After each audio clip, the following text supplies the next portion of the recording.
Povedali sme si, že je život krásny. Život je krásny, keď je Bohom posiaté sú lúky. Prekvitajú šťastím, lúky naše krásne. Povedali, že v kostole sa modlíme za našu srdcovú žilku zlatú. Povedali všetko od Boha krásne a ten anjel krásne zjavil naše zlaté časy naše. To boh nám dal nám všetko na svete. Povedali, prekvitali lúky, aby prekvitali kvietky zlaté.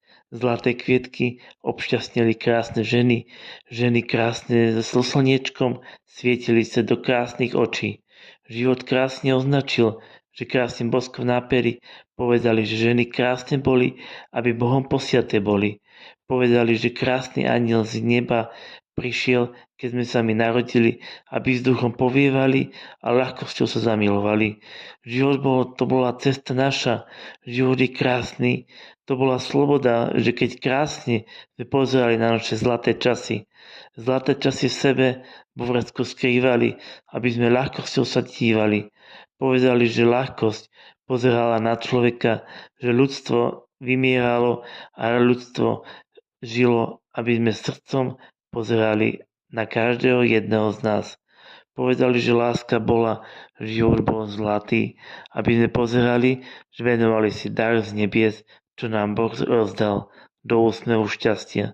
Do úsmevu šťastia na tvári krásne vrásky a žili sme krásne spokojní, až keď sme neumreli na celom svete.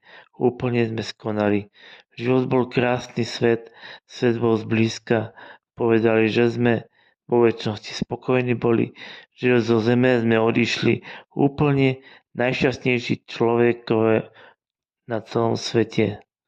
Povedali, že krása sa započíta. Povedali, že večnosť sa započíta tiež.